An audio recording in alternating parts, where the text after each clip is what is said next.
estamos con John de la Rosa, eh, pues ingeniero geofísico, pero lo curioso no es que nos viene a hablar de eso. Bueno, quizás nos va a hablar un poquito, pero él, su pasión es la filosofía. Entonces quiero un aplauso para John de la Rosa. Gracias, gracias. ¿Cómo estás, John? Él les platico, él es de Venezuela. No, sí, ¿no? De Venezuela. De Y, Venezuela. como les dije la vez pasada, estamos invadiendo Venezuela. Esta es la segunda entrevista de un venezolano. Y bueno, a ver, John, primero platícame. Este, Eres ingeniero geofísico. En sí, ¿qué haces en tu trabajo? Porque podemos divagar, pero mejor tú dinos qué haces, qué hace un ingeniero geofísico. Un ingeniero geofísico se encarga de múltiples cosas, principalmente, si hablamos de la exploración, es determinar los lugares de yacimientos, la cantidad de posibles minerales o recursos a explotar. Pero existen otros campos que están relacionados con, más que todo, con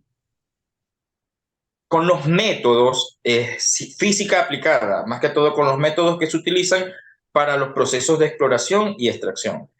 El ingeniero geofísico también está capacitado para hacer ciertos trabajos previos a construcciones de envergadura, como construcciones de puentes, construcciones de carreteras y para análisis del suelo. Son los trabajos generales del ingeniero geofísico. Estuve un tiempo trabajando en Venezuela como ingeniero geofísico, pero la situación politizable del país ha hecho que solo cierto grupo de personas puedan tener estos tipos de trabajos que consideran estratégicos, en el cual, debido a mis posiciones políticas, no tengo ese tipo de trabajos, ¿no? Ok. Este, Actualmente me desempeño como profesor en una escuela técnica industrial. Soy profesor de matemáticas, física, electricidad y electrónica y principios básicos de telecomunicaciones. Al ser ingeniero geofísico, bueno, te puedes imaginar que manejo bastante bien el principio científico de la física, de las ciencias. Ujú. Ok. Entonces, Bueno, ya oyeron, amigos, todo lo que abarca su especialidad. Ahora dime, ¿cuándo te salió lo filósofo, John? O sea, eh, de niño, platícame un poco de tu niñez. ¿Tú sí querías ajá, ser ingeniero geofísico o algo así de las matemáticas? ¿O no. tú ibas por la filosofía o no querías hacer nada de eso? Mira que yo no quería, de pequeño yo no quería ser ingeniero. De hecho, yo decía, a mí me preguntaban y yo lo que respondía era que yo quería ser profesor. Mm. Yo quería enseñar. De pequeño siempre tuve ese empuje a querer enseñar mis conocimientos a otros niños. Incluso recuerdo que cuando yo ingresé al preescolar, ya yo sabía leer y sabía escribir. Y entonces unos compañeritos me decían, ¿cómo se escribe mi nombre? Y yo recuerdo que yo escribía sus nombres en sus cuadernitos, en sus hojitas, escribía sus nombres. Eh, Mi niñez fue una niñez bastante normal, no había teléfono, eso era caerse a golpes con otros niños en la calle, salir corriendo descalzo y que el asfalto te rajara el pie porque se ponía caliente. Vivo en una ciudad muy calurosa y entonces el asfalto se ponía ultra caliente, pero aún así uno jugaba descalzo. Pero fíjate que había una comiquita, un anime que se llamaba Doraemon. Ujú. Y me parecía sorprendente que Doraemon hacía prácticamente de todo. Doraemon, el gatico cósmico, hacía literalmente de todo, pero había algo que tenía que ver con el comportamiento de Doraemon y el niño, y yo recuerdo haberle preguntado a mi papá que cómo era posible saber hacer todas esas cosas, y mi papá, que murió hace años, me respondió que todo eso tenía que ver con el conocimiento. O sea, mi papá quizá para salir del paso de la pregunta respondió eso que es bastante absurdo. Entonces, yo entonces allí quise aprender más de todo y empecé en una especie de cacería de libros y tanto así que mis regalos de cumpleaños y de Navidad pasaron de ser juguetes a convertirse en libros. En especial un libro que se llamaba Cosmos, de Carl Sagan. Ok. Bueno, no era específicamente de Carl Sagan, sino que recogía algunas cosas de Carl Sagan y desde allí considero yo que inició mi pasión por el conocimiento que me llevó eventualmente a la pasión por la filosofía. Ok. Pero bueno, ahí, digamos o sea, yo entiendo, Carl Sagan es más físico, lo tomas como más físico, Astrofísico. astrofísico, sí. Pero, ¿y cómo iniciaste a leer esto de la filosofía? O sea, uno piensa, pues me pongo a filosofar, me pongo a pensar el porqué de las cosas. ¿Lo hacías desde niño? O sea, pero no a un nivel, quiero decir, que cómo funcionan las cosas, quizás, ¿no? Corrígeme si digo alguna tontería. O sea, cómo No, funcionan las cosas es algo mecánico, pero como que el por qué o de dónde vienen, quiero pensar que así es algo de eso, ¿no? de hecho, la filosofía es el conocimiento, es la búsqueda del conocimiento estructurado del cómo funcionan las cosas y del comportamiento humano. Básicamente, eso es la filosofía. Carl Sagan lo que buscaba era eso, cómo funcionan las cosas. Obviamente que las ciencias, al ser hijas directas de la filosofía, tienen que estar en cierto modo embebidas de lo que es su mamá, que es la filosofía. Y esa búsqueda del conocimiento de manera deductiva y de manera inductiva es lo que han recibido todas las ciencias desde la filosofía. Por eso Carl Sagan, cuando uno lo escucha en el programa, en Cosmo, el programa que tenía, o incluso a Neil deGrasse Tyson, cuando habla, Ujú. siempre tienen ese toque filosófico de buscar respuestas a los problemas que se encuentran en el universo. Y de pequeño, fíjate que sí siempre buscaba el cómo funcionaban las cosas, preguntándome cómo funcionaban e incluso para qué servían.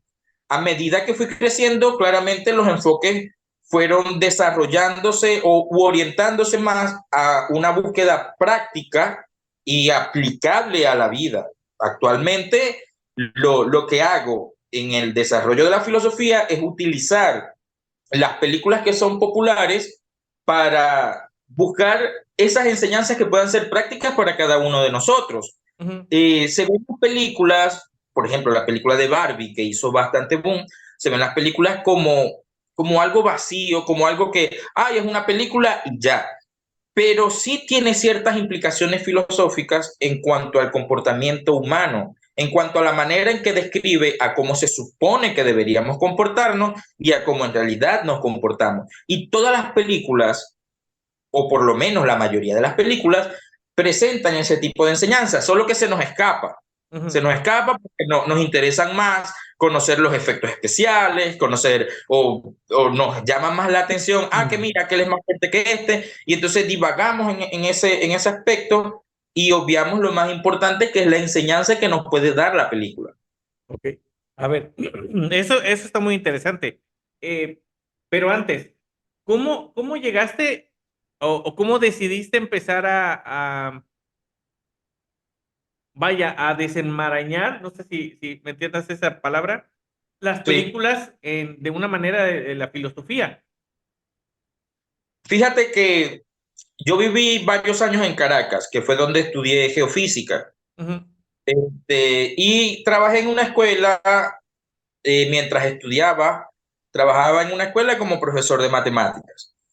Y la escuela es considerada una escuela piloto en cuanto a la línea pedagógica que llevan, que es una línea bastante abierta, a estilo Montessori, y era bastante bohemia. Los estudiantes, incluso adolescentes, bastante bohemios. Era muy raro escuchar algo así como de reggaetón. Todo lo demás, todo el mundo era más de rock alternativo, de ese tipo de cosas, ¿no? Incluso los Ok, estudiantes. Y me proponen uno de los estudiantes a abrir una especie de cineforos, ujú, porque ellos querían, un grupo de estudiantes querían los cineforos. De hecho, en la escuela fue una de las primeras escuelas en Venezuela en aplicar algo que ahora se aplican en todas las escuelas, que son unas electivas. Son como materias electivas en las escuelas y los estudiantes, los profesores proponían cierta cantidad de materias y los estudiantes se inscribían allí. No son materias formales, son materias de enriquecimiento humano. Y entonces un grupo de estudiantes me propuso el cineforo y yo decía, pero es que, ¿qué vamos a hacer en el cineforo?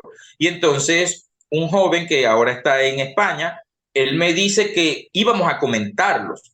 ujú. Fíjate que la primera película, yo no sabía qué película colocar y entonces yo puse a votación y los muchachos dijeron que querían eh, comentar La Naranja Mecánica, Ujú. que es una película que tiene implicaciones filosóficas, morales, religiosas, o sea, desde todo ámbito. La Naranja Sí. Mecánica es una película espectacular. Y entonces fue la película por donde empezamos y entonces logré darme cuenta de todo lo que yo había aprendido con respecto a la filosofía, que había aprendido de manera autodidacta, logré casarlo con lo que veía en la película. Y salieron unas conclusiones espectaculares en cuanto a teoría kantiana, eh, a doctrinas filosóficas y políticas. Y fíjate que fue sumamente enriquecedor y desde allí fue que inicié con el proceso de comentar las películas desde un punto de vista filosófico, pero no solo desde el punto de vista filosófico ajeno a la humanidad, sino desde el punto de vista filosófico y aplicable para la mejora del comportamiento humano y la mejora de la sociedad. Ok. Fíjate que qué interesante que entraran con esa, porque justamente eso te iba a preguntar. O sea, no todas las películas, yo, a mi parecer, el director o el guionista las hace con un trasfondo.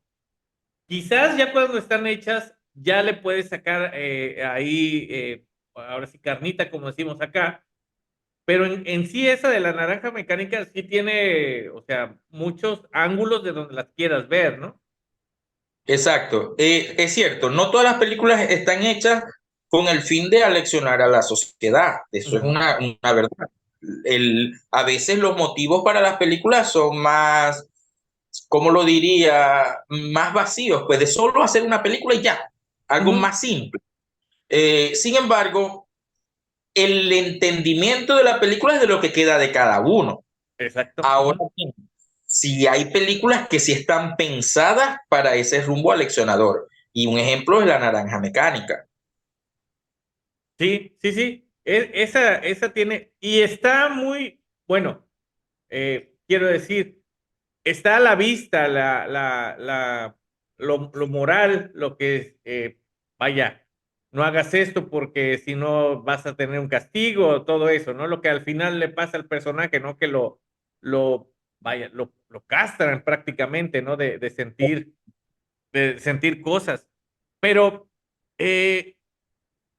tú, desde que estudiaste filosofía, yo tengo una amiga que le gusta mucho esto de, si me escuchas, estoy así. Sí, te escucho. Ok. Eh, de el esoterismo, de todo eso. Y yo te pregunto, ¿tú, a raíz de que sabes de filosofía, ya ves de forma diferente las películas? Sí, sí veo de forma diferente las películas. A Tiendo ver, a callar la opinión porque a la gente le parece pesado. no, a lo que voy, mira, yo estudié guionismo y un poco de actuación, pero cuando estudié guionismo me di cuenta de que ya veía muchos detalles en las películas que normalmente no veía y a lo mejor no me dejaba disfrutarla completamente. Mi pregunta es esa, ¿tú sí disfrutas las películas tal cual o ya estás muy metido en eso y que ya inconscientemente estás viendo esos detallitos de la filosofía de las ramas también. Fíjate que sí, hay películas que muchísima gente ha disfrutado y para mí me han parecido nada disfrutable en el aspecto de no encontrarle una razón de ser a la película. Y definitivamente ha sido por ahondar cada vez más en la filosofía. Un ejemplo de esas películas que fueron muy populares ha sido, por ejemplo, La Liga de la Justicia, el Snyder Cut, Ujú. ¿verdad? Yo amo el cine de superhéroes, me encanta el cine de superhéroes, pero esa película en particular, junto con algunas de Marvel, me han parecido tan vacías al final. O sea, no le encontraba una verdadera razón de ser y motivaciones a los personajes de la película. Porque se supone que si yo soy un villano, necesito tener una motivación real. Y la motivación de Darkseid, por ejemplo, fue así como que, sí, vayan y destruyanlo y tráiganme la caja. O sea, sí me explico, o sea, terminó siendo bastante vacío el argumento y me ha pasado con muchísimas películas, que muchísima gente, ay, es buenísima, es buenísima, es buenísima, y cuando yo las veo, yo, bueno, son buenos los efectos especiales. Sí, sí, fíjate que es digamos que la maldición de adentrarse en algunas cosas, ¿no? Yo veía hace Sí, poco como, no me acuerdo si fue video o qué, de una persona de tránsito jugando el juego de GTA, no sé si lo has jugado. sí, sí lo he jugado. Entonces ella lo jugó, pero, o sea, respetando las leyes de tránsito. Y fue una aburrición total, ¿no? O sea, entonces, digo, si estás en eso, hay veces que no podemos quitarnos lo que sabemos, ¿no? Y nos llega el chipcito y hay veces que no terminamos de disfrutar. Eh, ¿Cuál fue la primera película que viste? O sea, tú solo, no para tus alumnos o para tu escuela, que te empezó a caer el 20 de que ya las veías de forma diferente, desde que terminaste de estudiar filosofía o cuándo fue. No, mira, yo estudio filosofía más autodidacta. Ok. No he ido a la universidad, este, y he sido más autodidacta. Sin embargo, tengo cursos, diplomados en relación a la filosofía. No Ujú. estudios formales, no una carrera universitaria, que ese hubiese sido así como un sueño cumplido, pero bueno, los papás como buenos castradores, Sí, sí, en sí. fin. Esa es otra historia, Sí, ¿verdad? sí. Mira, la primera película que me pareció digna de ser vista desde un enfoque filosófico fue una película que se llama Ex Machina, Ex Machina. Es Ujú. una película de ciencia ficción donde se supone que un hombre muy brillante crea una inteligencia artificial y va otro a intentar demostrar que realmente tiene inteligencia. La máquina envuelve al tipo que iba a demostrar que era realmente inteligente y al final termina escapando, se lo deja encerrado, al otro lo matan. O sea, pasan una serie de eventos interesantes con respecto a lo que corresponde la inteligencia del ser humano y lo que realmente es real y lo que no es real. Esa fue la primera película que me pareció digna de poder ser despellejada de manera deductiva y poder determinar el comportamiento del hombre a partir de una simple película, que fue muy bien lograda, por cierto. Sí, y es un tema recurrente, ¿no? Eso de la inteligencia artificial. Y no es nuevo. O sea, ya ves, esas vienen, vayan, inspiradas de los libros de Asimov, ¿no? Isaac Ajá, Asimov. Isaac Asimov, sí. Ujú. Entonces, pero, y bueno. tus redes sociales están basadas en eso, ¿no? Tú ves videos de vez en cuando de análisis de películas con ese enfoque. Y Exacto. ahora platícame, para tu vida diaria, y platícale a la gente que quiere estudiar filosofía o que a lo mejor no sabe qué puede hacer con la filosofía. ¿Cómo te ha ayudado? ¿En qué te ha ayudado? Mira, bastante. Hace 15 años más o menos, eh, yo me frustraba por casi todo. Una de las cosas por las cuales vivía con tantas frustraciones era por vivir en Venezuela, ¿no? Vivir en un país como este genera muchísimas frustraciones por la cuestión política, la cuestión económica, la cuestión social, en fin. Y mira, la filosofía me ha enseñado, porque si la filosofía es el conocimiento estructurado de cómo funcionan las cosas, ¿verdad? E incluso de cómo es el comportamiento del hombre, entonces necesariamente puede brindar herramientas para poder soportar cuando las cosas funcionan mal. Ujú, Una de las cosas que la filosofía me ha enseñado es poder enfocarme en lo que realmente es importante para lo que quiero hacer. Antes me enfocaba solamente en lo que era, en lo que estaba ocurriendo, en lo que era malo. Ah, no hay azúcar, no puedo endulzarme un café, tengo que tomarme el café amargo y me generaba una frustración, ¿verdad? Entonces, ahora, conociendo el cómo funcionan las cosas, conociendo que eso está pasando y no puedo hacer nada porque eso es externo a mí, entonces ahora lo miro desde otro enfoque. Ah, bueno, ahora tengo café, después lo tomaré con azúcar, ¿verdad? Y eso ha sido algo que he sacado netamente desde la filosofía, conociendo realmente el cómo funciono yo como individuo, cómo funciono yo como persona y cómo estoy inserto en la sociedad. ok, ok. Hace un tiempo, y bueno, te lo pregunto en este aspecto. ¿Qué tan bueno?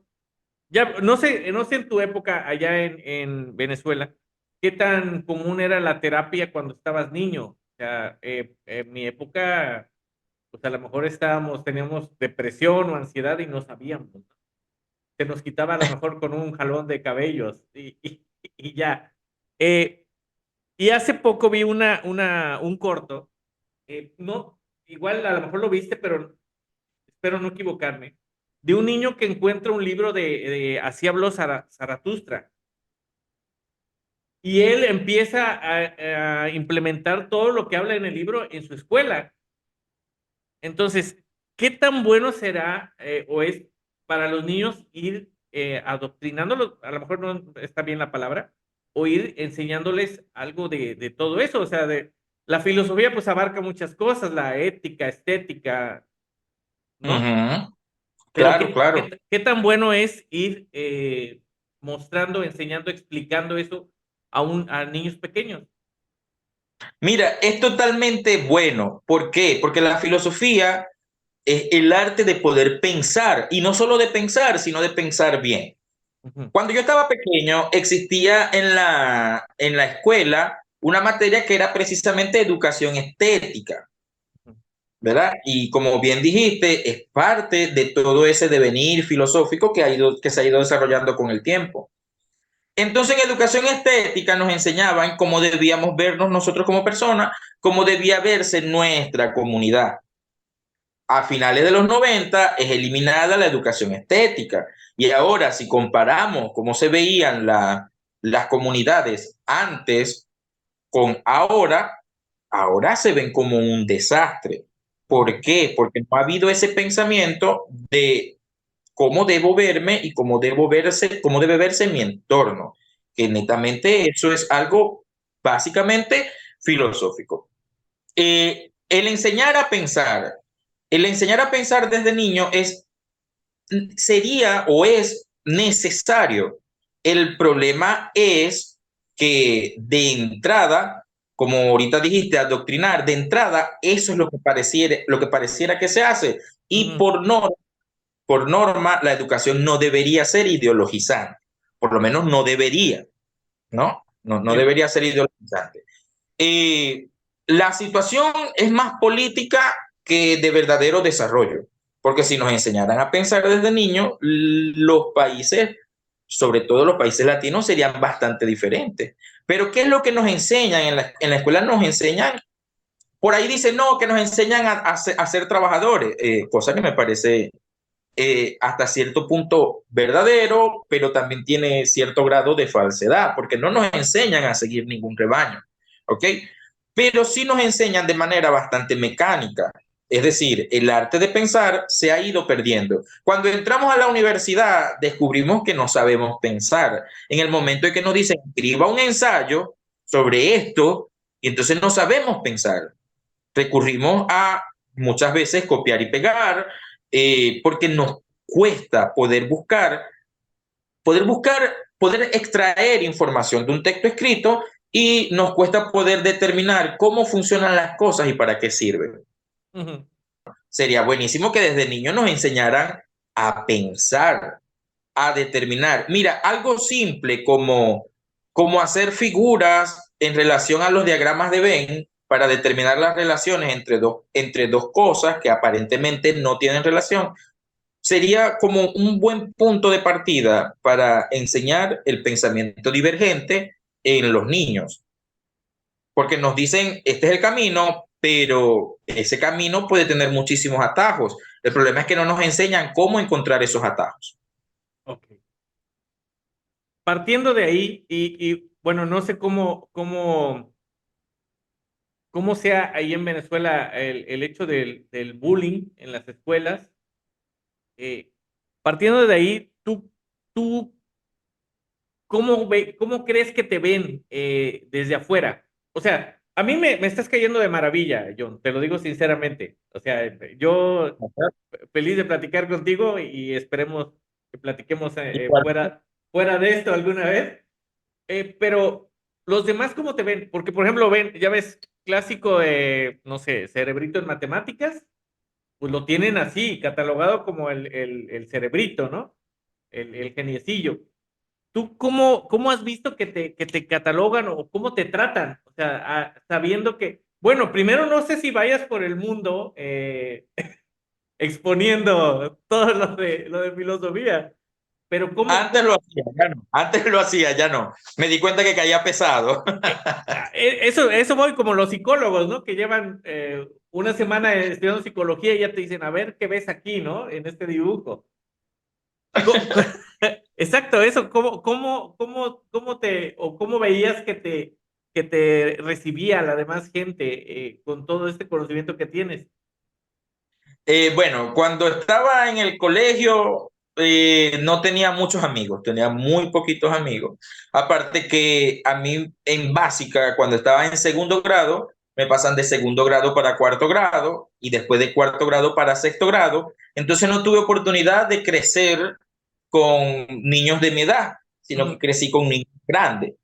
Entonces me veía así como medio raro, entonces solamente tenía una amiguita, nada más, que después fuimos novios, ¿no? Cuando entro al liceo, que sería la secundaria, la prepa, no sé cómo es que le dicen allá, este, el bullying que recibí fue rudo, pero me volví también en el bullying. ¿Por qué razón?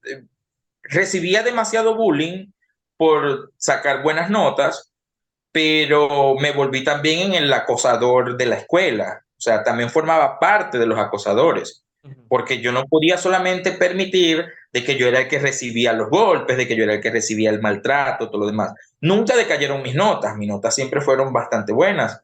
De hecho, recibí reconocimientos casi todos los años por notas, Ujú. por rendimiento escolar, pero formé parte de esos maltratadores del liceo. Y la razón era porque no quería seguir recibiendo más bullying. Ok. Ape- Es así, cuando llego a la universidad, Ajá. la mayoría, yo tenía 15 años cuando yo entro a la universidad. Entonces, los compañeros de clases todos eran por encima de 20, incluso había señores de 30, 40 que no querían hacer grupo conmigo. Ujú. O sea, Ellos pensaban salir a beber después que terminaran las clases. Yo pensaba era salir corriendo para llegar a mi casa y terminar de ver, a ver qué iba a pasar con Goku y la pelea de Freezer. No, eso era lo que yo pensaba. Tenía Ok, 15 años, ok. ¿verdad? No estaba preparado psicológicamente para la universidad. Y fue un choque rudo el pasar un primer semestre sin hacer trabajos en equipo, trabajando solo, perdón. Fue un choque bastante fuerte. Sin embargo, bueno, poco a poco me fui volviendo parte de ellos, empecé también a tomar, empecé también a hacer, que fue un grave error, pero claro, claramente era consecuencia de no haber tenido las etapas de desarrollo infantil. O Sí. sea, yo no tenía amigos de mi edad y todavía en la actualidad, en mi círculo de amigos son personas por encima de Ujú, 40. ujú. No son personas, yo tengo 35 y no son personas contemporáneas conmigo, son mayores que yo. Porque no desarrollé, que bueno, que considero yo que no desarrollé esa etapa de desarrollo infantil necesaria en todos, pues, porque para eso tal edad es para estar en tercer grado, cuarto grado y todo lo demás. Ok. Oye, bueno, entonces, ahora sí que echándote flores, o sea, te fueron avanzando porque eras un cerebrito, cara. Sí, Ok, ok, ok. Muy bien. Sí, o sea, entre líneas se habrán dado cuenta que nos dijo que se saltó años. Ok, muy bien. Ahora, ya sabiendo todo esto que fuiste aprendiendo autodidacta, por ejemplo, ponnos un ejemplo de en qué te ayudó en tu vida diaria la filosofía. Un ejemplo común, o sea, de que vivimos día a día nosotros, que dijeras, ah, bueno, bueno, ajá, dime. tengo un grandísimo ejemplo, pero no creo que podría catalogarse como común. Eh, Fui paciente oncológico, fui paciente de cáncer desde el 2016 hasta el 2020, Ujú, en los momentos más rudos de la crisis venezolana. Eh, no estuve a punto de, bueno, estuve a punto, no, fui diagnosticado en 2 oportunidades a medicamentos paliativos. ¿Qué quiere decir esto? Tomate estos medicamentos en tu casa porque ya no podemos hacer nada. sí, ¿No? Yo vivía solo, todavía vivía en la ciudad de Caracas y ese espacio de soledad, la filosofía fue mi amiga, entendiéndome a mí mismo, entendiendo las implicaciones de lo que significa vivir, lo que significa morir. La filosofía fue lo que estuvo allí y la filosofía fue lo que me enseñó a poder aprender todo lo necesario del proceso que estaba viviendo. No solamente viviendo engañado con la esperanza de Dios, la esperanza de otra vida. Ojo, no estoy diciendo que la religión sea mala en ningún momento, la religión es buena, he visto personas transformadas por medio de la religión y eso es ujú, algo que hay que destacar. Pero la esperanza de una vida futura me parecía normalmente vaga, o sea, me parecía vaga, me parecía que yo no quiero vivir una vida futura, quiero vivir mi vida aquí, era lo que yo decía, ¿no? Y entonces la filosofía me mostró un camino de conocerme a mí mismo, de autoanalizarme, de ver todas las cosas que yo había hecho, de determinar cuáles de ellas eran socialmente adecuadas y cuáles eran socialmente inadecuadas. Tanto, por ejemplo, que yo, aparte de ser ingeniero geofísico, soy ingeniero geólogo también. Hice ambas carreras en 2 universidades diferentes y bueno, estudié educación también. Bueno, no educación como tal, sino que estudié ciencias pedagógicas. ujú. Y aparte de eso, el ser autodidacta en la filosofía me hicieron ser cierto grado de soberbio. La filosofía o el encontrarme conmigo mismo, el hacerme un análisis introspectivo de mi vida y de mi comportamiento desde el punto de vista filosófico y objetivo. Ojo, ahí descubrí que en cierto grado era una mala persona. ciertos niveles de soberbia, ciertos niveles de prepotencia, ciertos niveles de imperancia. Eh, lo pude determinar por medio de ese análisis introspectivo. Y ese análisis introspectivo solamente lo podemos hacer cuando sabemos pensar y sabemos extraer información del pensamiento, información que sea clave para poder ser aplicable a nuestra vida.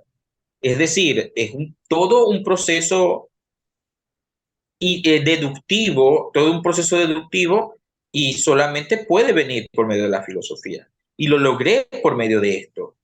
Quizás si yo no hubiese entrado nunca o incursionado en el camino de la filosofía, quizás nunca hubiese hecho este análisis y hubiese hecho lo que la mayoría de las personas hacen, que empiezan y se refugian en Dios, empiezan a pensar en la vida futuro, pero entonces cuando se sanan siguen siendo las mismas personas o pasan cierto tiempo transformados, transformados por la necesidad de la enfermedad, pero luego vuelven a su antigua forma de vivir. Y entonces eso sería muy vacío, sería muy inocuo, no haría cierto efecto, ¿verdad? Porque el análisis no fue realmente deductivo e introspectivo, sino que solamente fue de refugio en una esperanza futura, como lo que no se ve, como lo que se espera.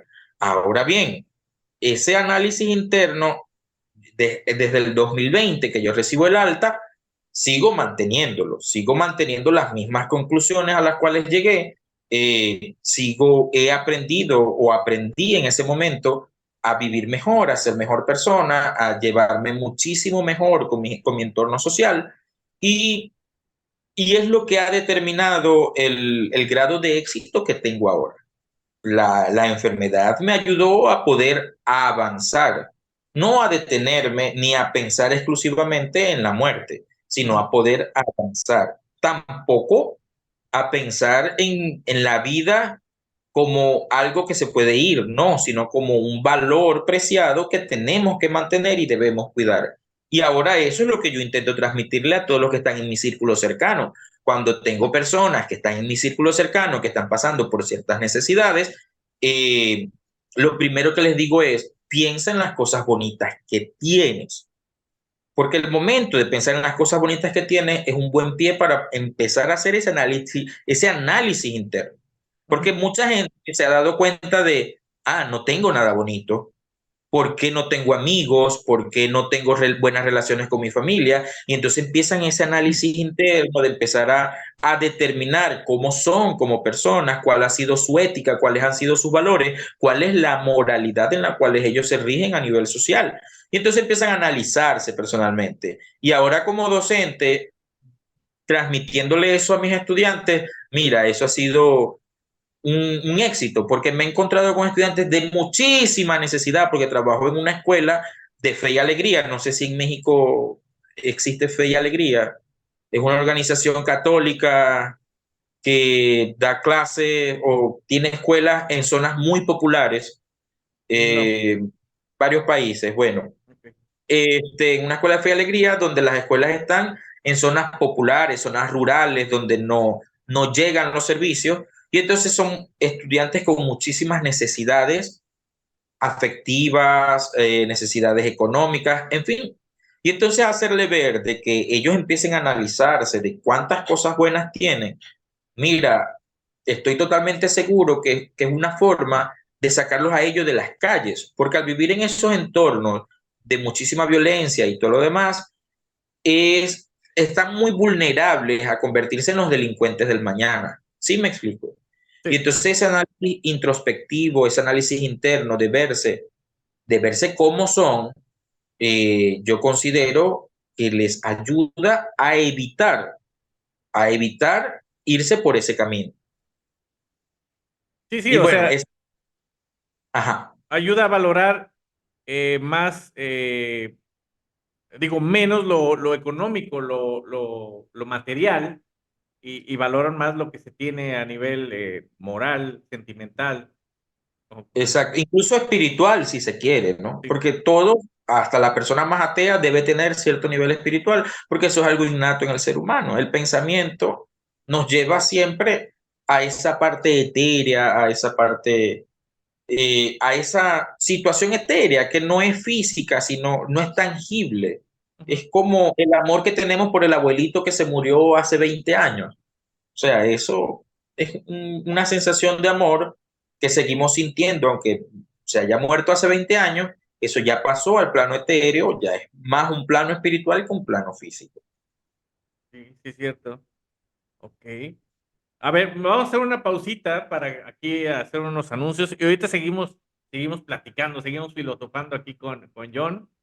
Hacemos Pero una pausa y regresamos, ¿eh?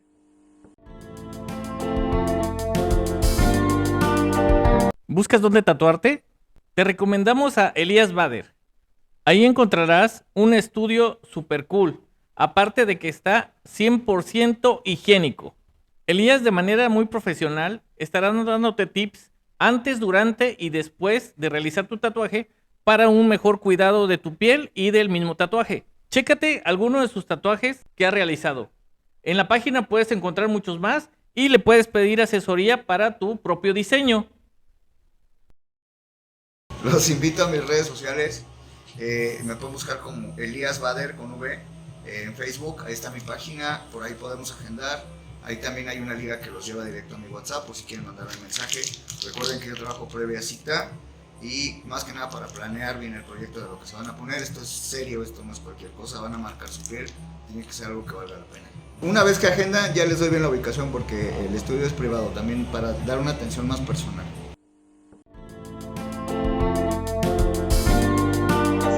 Ok. Bueno, amigos, ya regresamos. Seguimos aquí con esta plática interesante. A ver, John, aquí en México, no sé si allá en Venezuela sea igual. Aquí cuando el papá le dice digo, el hijo le dice a sus papás, yo quiero ser artista, quiero ser cantante, ¿no? Quiero ser y lo veo igual, o arqueólogo, ¿no? Quiero ser ujú. filósofo y dice, no, búscate algo que te vaya a dar de comer. O sea, posiblemente los papás de buena manera o porque quieren lo que ellos consideran mejor para sus hijos, les quitan un poco esa intención. ¿Cómo lo viviste tú o cómo lo ves eso tú? Mira, yo recuerdo de pequeño, en primer lugar, yo le decía a mi papá que yo quería ser maestro, yo quería ser profesor, específicamente de biología, era lo que yo decía. Y mi papá siempre decía que con eso no se ganaba mucho, ¿no? Okey. Eso es de cuando yo estaba pequeño, 8, 9 años. Cuando llegó el momento de la universidad, mi papá quería que fuese doctor. No, vas a estudiar medicina, ¿qué tal? En ese momento existían algo que se llaman pruebas internas. Uno tenía que presentar una prueba, una prueba primero de actitud académica, en la cual se enumera, la puntuación es hasta el 100. Yo saqué 84. ¿Mm? Estaba por encima del promedio e incluso a nivel regional estuve de cuarto, a nivel de la región zuliana, que es la región donde yo vivo. Luego teníamos que presentar una prueba interna en la Universidad del Zulia para intentar ingresar a la carrera de medicina. Es una de las carreras donde hay mayor demanda y es más complicado poder entrar. Bueno, yo hice todo mi proceso, pero yo no quería. Me daba asco el simple hecho de pensar en la sangre, todo lo demás. Okey. Cuando ya llegó el momento de las inscripciones, ya yo tenía mi cupo asegurado por otras situaciones, entonces yo no me fui a inscribir a la Universidad del Zulia, yo me fui a otra universidad. Yo me fui a otra universidad y me inscribí en geología. Eso fue en lo que yo me inscribí. Ujú. Y estuve 2 semestres estudiando geología y mi papá pensaba que yo estudiaba medicina. Okey. Bueno, la pela fue enorme cuando se descubrió, o sea, mi papá eh, era muy rudo y bueno, te puedes imaginar lo que pasó cuando ya al final se descubrió que yo no estaba estudiando medicina, sino que estaba estudiando una carrera que tenía que ver con ingeniería. Mira, sí es bastante común que los padres pongan ciertas trabas en lo que los hijos quieren hacer.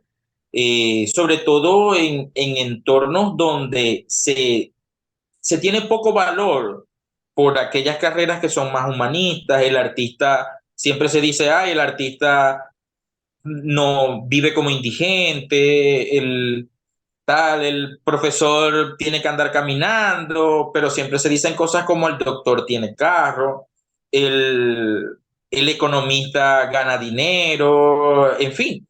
Entonces quieren llevar a que los hijos estudiemos o vivamos la vida que los padres siempre quisieron. Eso es una forma de castrar, es una forma de hacer estudiantes literalmente eunucos, porque muchos terminan estudiando algo que no les gusta, que no les apasiona y hacen las cosas por hacerlas, pero después cuando se gradúan no tienen ganas de buscar trabajo ni nada y terminan haciendo cualquier otra cosa, incluso terminan en economía informal. Conozco muchísimos que estudiaron ciertas cosas, incluso carreras de ingeniería que tienen amplio campo laboral, como por ejemplo la ingeniería industrial, y trabajan, como decimos acá, de buhoneros, porque nunca se interesaron, lo hicieron solamente porque mamá y papá querían esa vida para ellos. Incluso un muy buen amigo mío, él siempre quiso ser chef y el papá le decía que eso no era de hombres. Ok. O sea, imagínate tú, el papá le decía que eso no era de hombres, que la mayoría de los chefs eran afeminados, que la mayoría de los chefs eran mujeres, que las cocinas eran para las mujeres, ese tipo de cosas. Entonces él estudió ingeniería mecánica. Nada que Estudió ver. ingeniería mecánica. Nada que ver, porque el papá quería que su hijo fuese un ingeniero. De hecho, lo conocí en la facultad de ingeniería y él me contó todo esto. Actualmente él vive en Nueva York y trabaja como ayudante de cocina. No, por lo menos se ha acercado un poco al sueño que él tenía. Yo quería ser filósofo, yo quería estudiar filosofía. Realmente el que estudia filosofía se vuelve estudiante de los filósofos, no necesariamente se es un filósofo estudiando filosofía. Pero en mi papá me puso muchísimas trabas con respecto a de qué vas a vivir, eso no te va a dar para comer, de qué vas a trabajar. Eran las cosas comunes los comentarios comunes que recibía de mi papá. Mi mamá decía que bueno, que si era lo que quería que lo estudiara, mi mamá era más abierta, pero mi papá no. Mi papá quería que yo fuese doctor, porque mis hermanas eran enfermeras, yo tenía que ser el doctor. Ok. ¿Ve? Entonces, bueno, ahí, aunque se me castró el camino de poder estudiar filosofía, se convirtió más como en ese pecado prohibido. ¿Sí me explico? Ah, bueno, no puedo estudiar filosofía, bueno, entonces me voy a comprar libros de filosofía. Y entonces como castigo yo no me inscribí en la facultad de medicina, sino que me inscribí en otra carrera. Ok. Esa fue así te revelaste. Sí, me rebelé ante el sistema, ¿no? Ya yo era universitario, ya yo no estaba en el liceo. Y entonces, bueno, mi papá dijo, bueno, entonces yo no voy a gastar dinero en universidades. Y yo, tranquilo que yo trabajo. Y entonces me busco un trabajo por allá en una farmacia. Trabajaba solamente en la farmacia turnos nocturnos, nada más. Entonces salía en la noche, salía en la mañana para la universidad. Y así me gradué en el tiempo reglamentario. No me quedó, sí me quedó una materia una vez por trabajar en la farmacia, me costaba muchísimo poder estudiar bien. Y entonces me quedó relaciones industriales, que una materia allí que es más utilitaria, realmente no era, no, bueno, en fin. Me quedó esa materia, pero después la vi en verano, así que no hubo mucho atraso. Oye, y eso, digamos que esa etapa con tus papás fue hace cuánto, ¿hace 10 años? No, más. Más, ¿verdad? Sí, porque yo ingreso a la universidad en el 2005. Ok, hace 20, 18 años. Ok. Ajá, más o menos. Y esas acciones que tuvieron tus papás para contigo, ahora que ya sabes un poco más, ¿cómo las ves tú? ¿Cómo lo tomas? O sea, en ese entonces eras de que, ok, pues yo voy a hacer lo que yo quiero. Pero tú ahora, ¿cómo lo ves? O sea, fue bueno tu actuar, ahora entiendes a tus papás, Entiendo. ajá, entiendes, a lo mejor entiendes ya de dónde vienen ellos, ¿no? Porque conociste Exacto, a tus abuelos. exacto. Mira, entiendo la posición de mis papás en cuanto a la preocupación de qué vas a vivir, de qué vas a comer y todo lo demás. Eso lo comprendo bastante bien, esa preocupación de padre, que es común, todos la tenemos como padres. Este, pero mi actuar de inscribirme en otro lugar, en otra carrera, la sigo manteniendo. La Ujú, sigo manteniendo. Este, porque yo no podía, como digo ahora, en aquel tiempo yo no lo veía de esta manera, pero ahora digo, yo no podía vivir la vida de mi papá. ujú, No, mi papá quería que yo fuese doctor. Por alguna razón, no puede ser que sea exclusivamente del que voy a comer o del que voy a vivir. Era porque él también quería hacerlo. sí. Sí me explico. Entonces, yo no podía vivir la vida de mi papá, yo tenía que vivir mi propia vida, tenía que encontrarme con mis propios problemas, con mis propios errores, con mis propias dificultades que permitieran mi crecimiento, ¿verdad? Entonces, hoy por hoy, en cuanto a lograr alcanzar metas, alcanzar sueños, yo me siento realizado, Ujú, me siento bien conmigo mismo, porque he logrado ciertas cosas que he querido, ¿no? Y si hubiese estudiado filosofía, medicina, quizás no lo hubiese alcanzado, ya por allí. Ahora, si hubiese estudiado filosofía, de plano que no las hubiese alcanzado. Solamente hubiese podido lograr el hecho de cumplir un sueño que tenía de estudiar filosofía, nada más. ujú, Pero de otras cosas como desarrollo económico, desarrollo personal, conocer no solamente mi país, sino conocer otros países, aunque sea por motivos de trabajo. eh, También incluso estuve en México por motivos de trabajo, ok. en el 2010. No, sí, en el 2010. ¿Viniste aquí a dónde? ¿A la Ciudad de México? ¿O alguna playa? No, no, ojalá hubiese ido de vacaciones. Fue por motivos de trabajo, era pocas horas de la Ciudad de México. Ah, se me olvidó el nombre de la ciudad, era con el Servicio Geológico Mexicano. Había un volcán, cónchale, se me olvidó el nombre. Eh, Toluca, el Popocatépetl. no, se me olvidó el nombre, se me olvidó el Ok, nombre. Luego busco la información y te la envío al privado, va, porque ahorita no recuerdo. Fue en el 2010. ok. Oye, y tú, bueno, dices que tu papá murió hace un buen tiempo, pero él te alcanzó a ver ya realizado. Sí, sí me alcanzó a haber realizado. Incluso antes de morir dijo que estaba orgulloso de lo que había logrado. Este, Mi papá muere de cáncer en el 2014. Y bueno, él logró ver lo que había alcanzado, pues. Ujú, Entonces, me felicitó, bueno, vio a su hijo realizado, pues. sí, sí, Estoy seguro que se fue sabiendo que lo logró como padre, pues.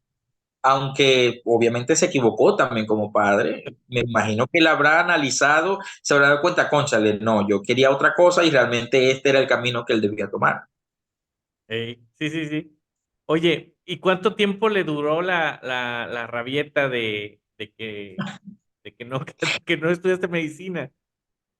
Mira, eso fue casi toda la carrera. Sin embargo, el día de mi graduación, ahí estaba contento, feliz y alegre, pues.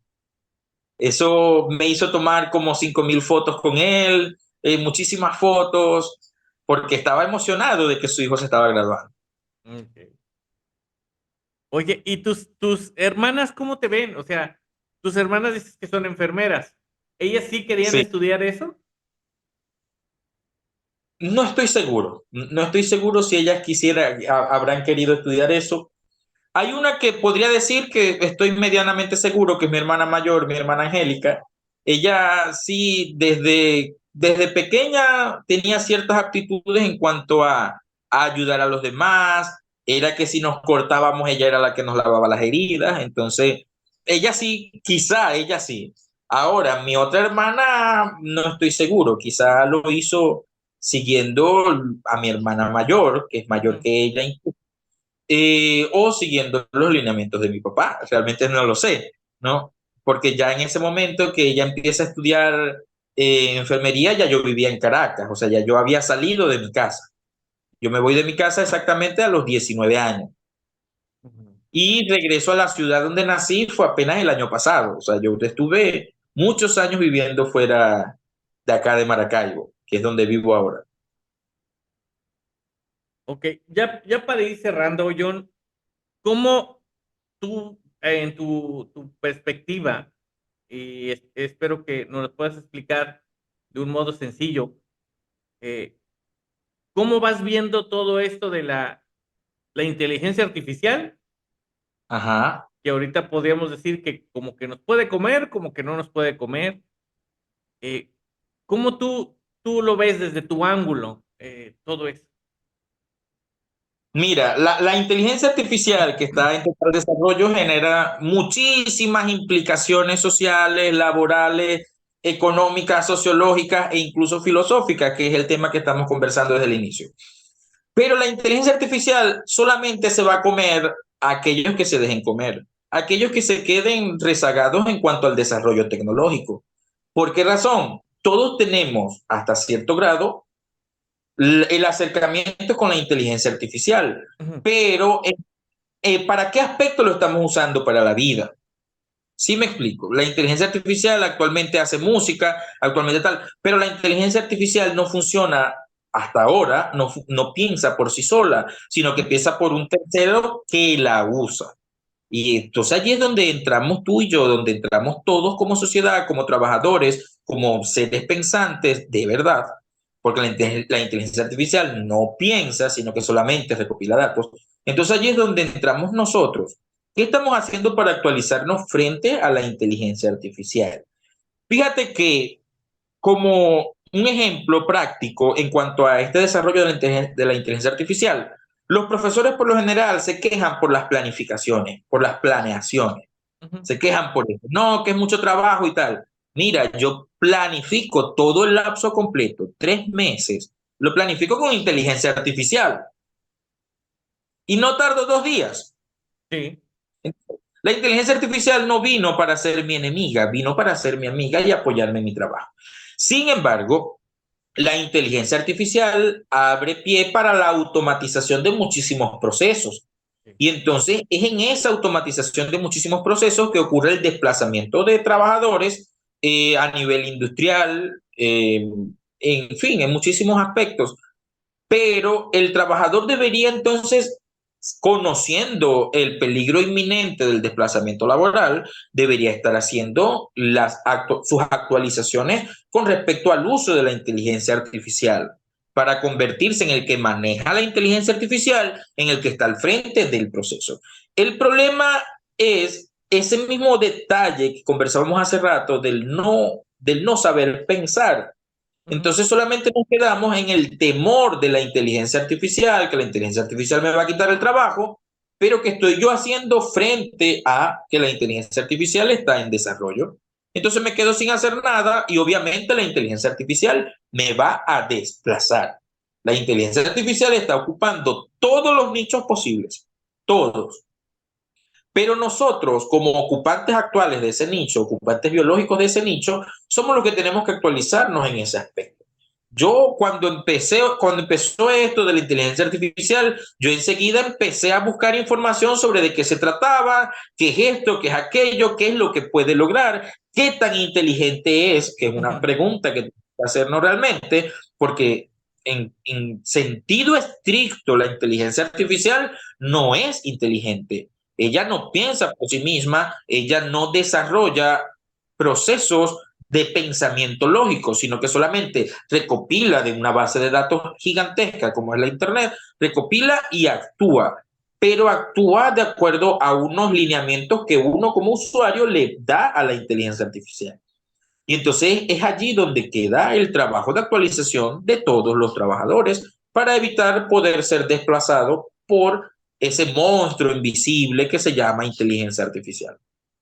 Es que fíjate que es irónico y ve, ahí es donde entra lo que dijiste, que cómo estamos haciendo frente a eso. Pues el que inventó la inteligencia artificial se le ocurrió hacerle frente a otras cosas e inventó a eso, ¿no? O sea, todo es Ujú. una evolución constante y no es que Exacto. nos quedemos atrás. O sea, él no lo hizo para darse un tiro en el pie. Él dijo, esto va a mejorar algunos aspectos, ahora de ahí en adelante vamos a trabajar con eso, ¿no? Exacto, porque es que todo ha sido una serie de eventos concatenados. Ujú. Lógicamente, el avance tecnológico nos iba a llevar a la automatización de los procesos. Eso era bastante lógico y eso se veía desde los años 70, 80, en que cada vez la automatización era más común. Y si vamos mucho antes, cuando empezaron las máquinas, muchos trabajadores fueron desplazados, pero aquel que no se actualizó en cuanto al uso de las máquinas fue el que quedó desplazado. ¿Sí me explico? Sí, sí, sí. Entonces, en la actualidad estamos frente a una nueva revolución industrial, que es una revolución netamente tecnológica, y es entonces donde queda buscar a nosotros el lugar que debemos tener en esta nueva sociedad totalmente globalizada tecnológicamente. Sí, cierto, cierto. Fíjate que hay un cantante que se llama Andy Chango, no sé si lo ubiques, es argentino. Hay por ahí, te recomiendo que veas algunas de sus entrevistas. Y a él le preguntaron sobre esto, la inteligencia artificial. Y él dijo, y tiene un poco de sentido, dice, la inteligencia artificial viene a desplazar a los inteligentes, a los locos no, porque no se ha inventado la locura artificial. Dice, cuídense los inteligentes porque los locos todavía tenemos un buen tramo que caminar. Parte tiene razón, ¿no? O sea, cosas a lo mejor estrictamente metódicas, puede que sí, pero cosas aún así tenemos que alimentarle para que haga las cosas. Bueno, Ah, ¿quieres fíjate, agregar algo más? Sí, sí, sí, dime, dime. sí, un poquito más en cuanto al uso de la inteligencia artificial en el aula. La Sí, mayoría de los profesores, como estoy en grupos de profesores en Facebook y en redes sociales, donde comentan el peligro de la inteligencia artificial. Entonces dicen, no, que me entregan tareas en inteligencia. Yo utilizo la inteligencia artificial en el aula como a mis estudiantes de electrónica, nosotros utilizamos la inteligencia artificial para generar circuitos eléctricos. Entonces, una vez alguien me preguntó, pero ¿cómo el estudiante aprende? Ah, sencillo, porque es que el circuito, la inteligencia artificial no lo va a desarrollar solamente porque le diga y genera un circuito para encender un bombillo. No, sino que se le colocan ciertas especificaciones, se debe colocar el nombre de cada uno de los dispositivos electrónicos para ujú, que el circuito pueda funcionar. Y entonces en ese sentido el estudiante tiene que desarrollar ciertas competencias en cuanto a cuáles son los dispositivos electrónicos necesarios, cómo quieres realmente el circuito y para qué se va a usar ese circuito para darle toda esa información a la inteligencia artificial que luego desarrolle el circuito. Entonces la inteligencia artificial yo no la veo como una enemiga ni siquiera en el aula, aun cuando estudiantes han intentado entregar ciertos ensayos escritos con ChatGPT, por ejemplo. Pero sí, yo le digo, sí. muchachos, es inteligencia artificial para determinar que algo fue escrito con inteligencia artificial. Yo sé usar la inteligencia artificial. Y entonces ellos se cohíben en utilizarla para hacer las tareas. Es, Entonces, es, es que sí, es como antes la electrónica, ¿no? Antes se te descomponía un radio, una tele y soldabas elemento por elemento y conseguías la resistencia, el capacitor, y ahorita ya son bloques, son placas. ajá. Prácticamente la inteligencia artificial te va a llevar a eso, o sea, necesito un bloquecito para hacer esto, implementarlo a esto que estoy creando yo.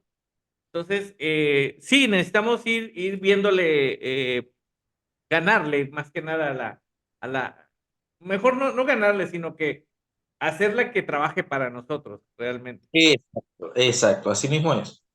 Ok, a ver, John, para los que somos no muy afines a la filosofía, recomiéndanos unas lecturas sencillas para entrarle a esto. Una lectura sencilla podría ser Albert Camus, cualquier cosa de Albert Camus, sobre todo el mito de Sísifo. El mito de Sísifo de Albert Camus expresa un tipo de filosofía bastante elocuente, que es la filosofía de lo absurdo. Utilizando el mito de Sísifo, donde él tenía que cargar una bola pesada, porque ese era su castigo en el infierno, cargar una bola pesada, y cuando llegaba a la cima, se le caía y tenía que volver a empezar a cargarla, y así sucesivamente. Esa, eso nos genera cierta analogía a la vida de cualquier persona. Por lo general, hay un dicho que dice, es que siempre te golpeas con la misma piedra, ¿no? Y a veces vivimos así, golpeándonos siempre con la misma piedra. Ahora bien, Albert Camus, en el mito de Sísifo, da ciertas herramientas a cómo manejar esa absurdidad de la vida, pero también a cómo manejar el, el paso del suicidio, o la situación del suicidio. Allí se toca bastante bien. De hecho, Albert Camus es uno de mis favoritos en la manera en que él toca temas muy actuales, a pesar que fue hace más de 50 70 años, muy aplicables a la vida, a puntos familiares como el hombre, eh, a la familia, cómo se desarrolla, e incluso tiene temas que son autobiográficos. Él vivió en la Segunda Guerra Mundial, fue desplazado por la Segunda Guerra Mundial y todo lo demás. Entonces, eso ha generado una filosofía que hasta hoy sigue siendo muy actual. Y entonces por eso recomiendo a Albert Camus como punto de partida, porque es más introspectivo y más familiar. Ok, bueno, lo vamos a tomar en cuenta. Y también recomiéndanos una película que digas que tiene muchos aspectos filosóficos. Aparte de La Naranja Mecánica, otra que... Snowpiercer. Bueno, Snowpiercer es de un tren que le da vuelta al mundo y todo el mundo está congelado. ok. Eh, las personas que tienen como cierto dinero, que han sido así ricas, así como que desde antes de montarse en el tren, viven en la parte delantera del tren, mientras que los pobres y rezagados viven en la parte final del tren. Ujú. Pero los que viven adelante, las maquinarias del tren tienen que irse limpiando y todo lo demás, pero solamente caben niños. Entonces los que viven adelante tienen una especie de policía que van a la parte de atrás y se llevan a los niños con la excusa de que los van a cuidar mejor y les van a dar comida para darle continuidad a la especie humana, pero resulta que es que los ponen a trabajar en la maquinaria del tren. Entonces ahí se generan ciertas cuestiones en cuanto al cómo vivimos en sociedad, a cómo vivimos en sociedad y cómo cierta casta, sin llegar a ser socialista, ¿no? Como cierta casta realmente vive literalmente parasitando a otra. Eso es una realidad social que vivimos en este mundo, ¿no? Sin ánimos de hablar de doctrinas políticas como socialismo o capitalismo, no, nada de eso. Solamente siendo objetivos y de cómo determinarlo de manera objetiva. Entonces se genera una revuelta entre las personas que son rezagadas por la búsqueda de uno de los niños que se habían llevado estos tipos de policías que tienen cierto aspecto fascista incluso. Ujú. Y se genera una revuelta y resulta que ya el mundo estaba apto para ser habitado o tenía ciertas condiciones para volver a ser habitado, pero seguían teniendo a todas las personas alienadas y metidas dentro del tren y obligados a vivir allí dentro del tren. Los más pobres vivían de la miseria, mientras que los más ricos vivían en opulencia, comiendo incluso carnes de los pobres. O sea, Ujú. es una cuestión que toca lo que es la alienación, toca el tema de lo que es el adoctrinamiento, toca el tema de lo que es el miedo, e incluso toca el tema de lo necesaria que son las rebeliones y las revoluciones en ciertos contextos. Ok, pues ya tenemos ahora sí que tarea para la próxima vez que nos veamos, que espero que tengamos otra plática, John. Claro que sí. Vamos a programarla. Y muy interesante todo esto. Te agradezco mucho que aceptaras la invitación pues amigos, aquí vamos a poner las redes sociales de John para que lo molesten con preguntas o lo molesten con dudas que tengan sobre todo esto que él sabe. Ya vieron que sabe de prácticamente de todo. Entonces, te agradezco mucho, John. Te agradezco mucho y te Bueno, felicito por todo bueno, lo que has logrado. Y bueno, pues gracias, John de la Rosa, un aplauso para él nuevamente. gracias. Y esperamos que nos veamos de nuevo en otra ocasión. Muchas gracias, John. Perfecto, estaré listo. Amigos, nos vemos para la próxima semana con otro invitado. Ahí les repito que les dejo las redes de John de la Rosa, y pues nos vemos la próxima vez. Gracias.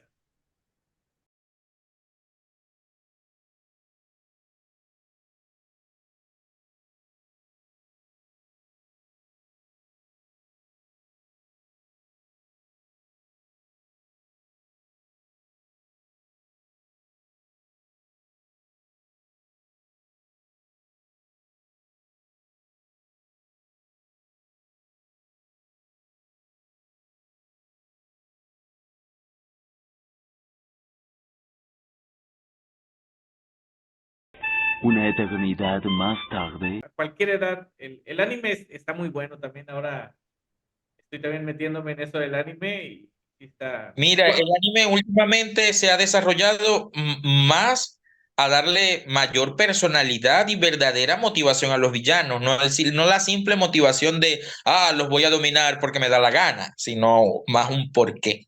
Justo veía apenas el Chainsaw Man, el hombre sierra. Ajá, ajá.